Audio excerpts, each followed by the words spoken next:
When it comes to languages, adjectives are what gives them color.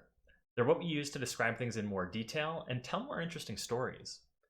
I'm sure you already know that to sound more natural and expressive, you need to use them, but I often see that English students have a hard time deciding where they should go in a sentence, especially when there's more than one adjective or when nouns pretend to be adjectives. In order to solve this problem, let's start by looking at some examples. Take a look at this sentence. Do you think it is correct or incorrect? How about this one?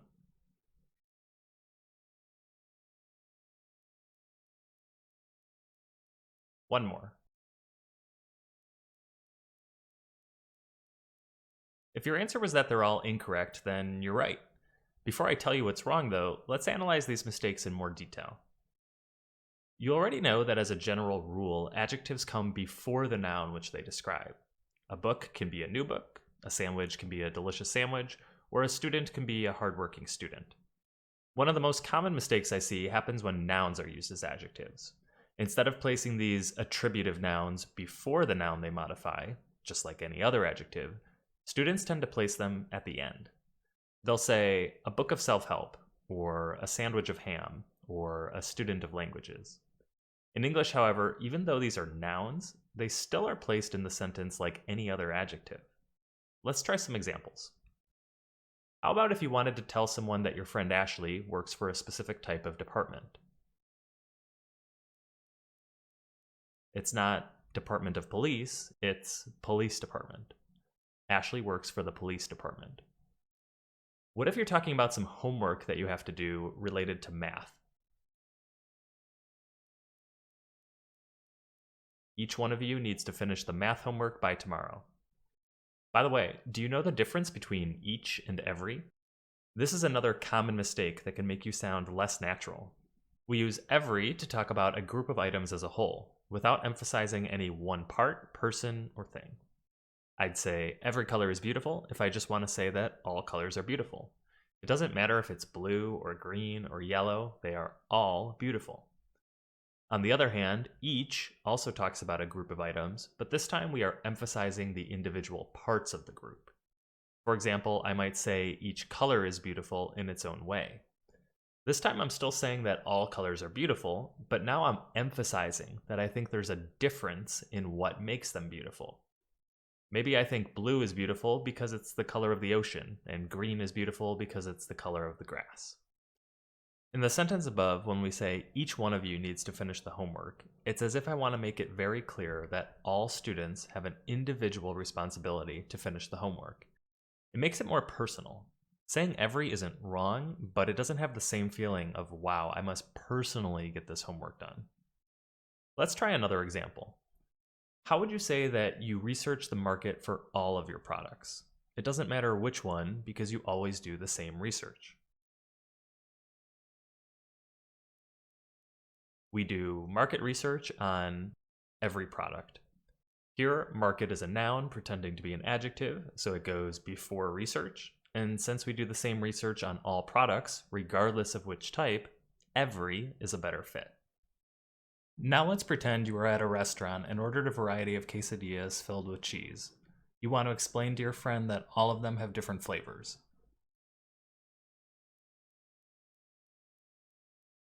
Each cheese quesadilla has a unique flavor. Cheese is the noun acting as an adjective, and each is the better fit because we are saying that within the group of quesadillas, there are differences with each one. Going back to our original examples, it should now make a lot more sense that it's a self-help book, a ham sandwich, and a language student. Almost all nouns can be used in this way. Some are more common than others. Your job is to start noticing more of these when you're watching TV, listening to a podcast, or talking with an English speaker so that you can add them to your collection. Believe it or not, there's a lot more fun we can have with attributive nouns. As you can see, we can throw a big attributive noun party and invite a whole bunch of them. When we have more than one, they all still go in front of the actual noun they're modifying. The order they go in, however, moves from less specific to more specific. What kind of program is it? It's a research program. What kind of research? Market research. You try one. What if you wanted to say that the event where students who study languages exchange gifts is a lot of fun?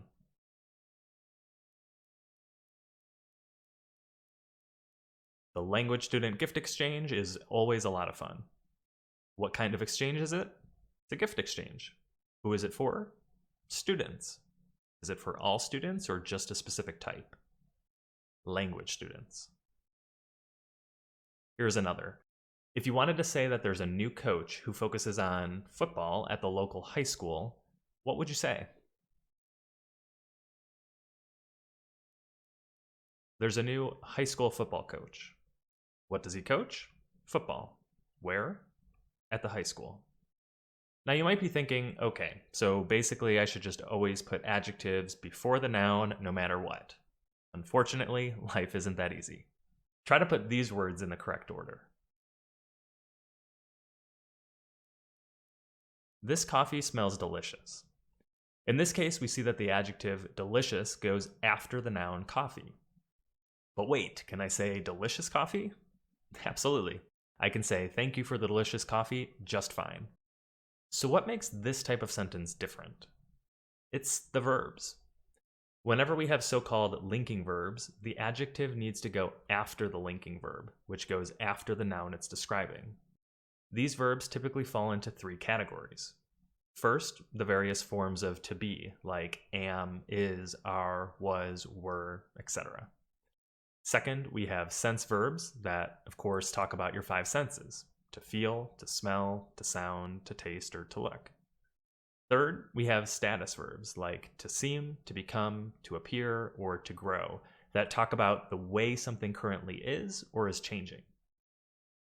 How would you arrange this sentence? Your new coworker seems friendly. Or this one. Did you listen to the new album? The first song sounds so cool.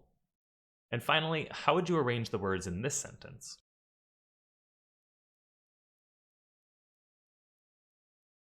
The company Christmas party was fun. What kind of party? A Christmas party. For who? The company. How was it? It was fun. The last thing we'll cover today is what to do when there are multiple adjectives. You may already know that there's a specific order that adjectives must go in. What's more interesting is that most native English speakers don't even know there's a rule. I promise you that before teaching English, I never thought about this rule, even once. So how do we do it? And more importantly, how should you do it? The answer? By collecting sentences and developing your intuition. I don't have to think about this rule because I've spent over 30 years hearing thousands of examples. At this point, my intuition is strong enough that I can just feel if something is right or wrong. If you're already intermediate or advanced, you don't need more rules. You need more experience. Here's my advice for taking your English to the next level. First, listen and pay attention to the details when you watch a video. For example, if you want to get better at adjective order, pay attention to the order native speakers use. Next, write down sentences that are interesting to you. Ones that you would like to use but don't yet feel comfortable using. In this case, you can look for some with multiple adjectives that sound like something you would want to say. Now it's time to look for opportunities to use the sentences in your collection. Don't get nervous when talking to a native speaker and decide to avoid using advanced sentences because you don't want to make mistakes. Why? Because when you make a mistake, that's when you can learn the most. If a native corrects you, make a note of your mistake and the correction, add it to your collection, and try to use it again. This feedback loop is what makes native speakers native. No 3-year-old is running around thinking about grammar rules. They simply listen to their parents, remember what they said, try to use it themselves, and when they mess up and get corrected, they try again. Mistakes are what helps you take your English to the next level. Instead of avoiding them, look for opportunities to make more. With that in mind, let's see some examples really quick of the typical types of adjectives and try to gain some experience by adding some sentences to our collection. People tend to disagree about the exact order, but in general, we'd see the following.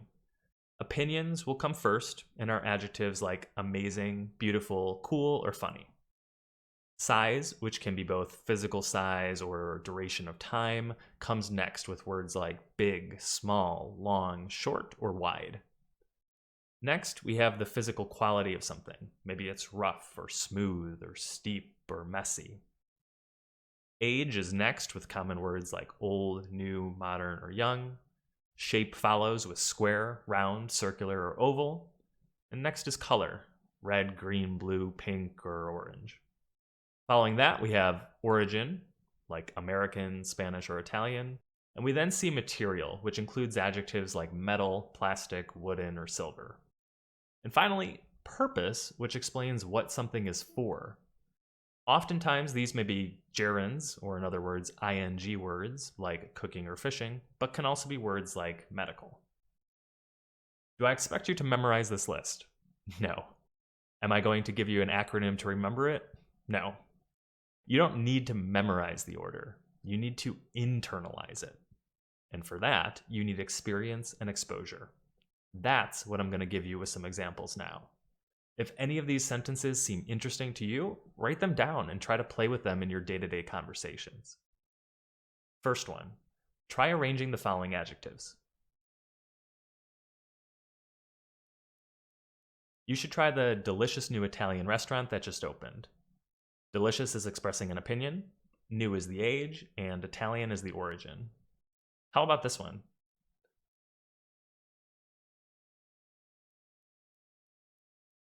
Big Sur is this big, rugged green and blue stretch of the California coast. Big is the size, rugged is the physical quality, and green and blue are the colors. Note when we have two adjectives from the same group, like green and blue, it's common to throw the word and in between them or use a comma. Let's do a few more. We bought this square wooden card table. Square is the shape, wooden is the material, and card is the purpose. A card table is a specific type of table that is used for playing card games. Notice that card is also one of those attributive nouns. Two more. We stayed at this gorgeous little old bed and breakfast when we were in Tuscany. Gorgeous is an opinion, little is the size, and old is the age. Last one. I just had my first conversation with a native English speaker. This one's tricky. Both native and English are talking about the origin of the speaker, but they aren't interchangeable in this case. When we had the blue and green example, we saw how both blue and green can be changed. It doesn't change the meaning of the sentence at all to say Big Sur is a blue and green coastline, or Big Sur is a green-blue coastline. We are simply talking about a coastline that is both green and blue. On the other hand, we can't say a native and English speaker. This sounds pretty weird. Sure, native and English are both origins, but we're not talking about a speaker who is both native and English. We're talking about a specific type of speaker, an English speaker. Those two words together are basically one idea or unit. What type of English speaker?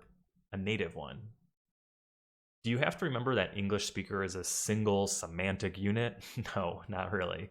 But what you do need to do is write it down and try to use native English speaker in your writing, texting, or talking as much as possible, so that eventually it just feels natural to say it that way.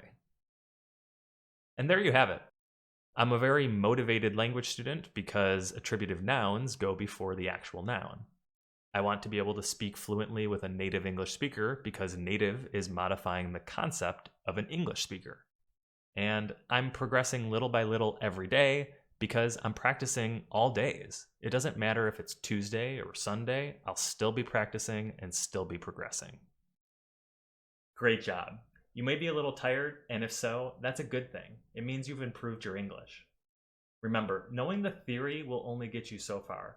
In order to truly remember and internalize what you learned, it's important to use these concepts in your daily routine. When you're talking to a native English speaker, try to use some of these attributive nouns or pay attention to when they use them. If you keep a list of vocabulary, write down some of the workout sentences we used in the video today or create your own. For example, do you remember this sentence? We stayed at this gorgeous little old bed and breakfast when we were in Tuscany. The more you use something, the easier it'll be to remember it. If you like this video and want more, be sure to click subscribe and head over to deliberateenglish.com to learn more about how to speak fluent English and understand native speakers. See you soon.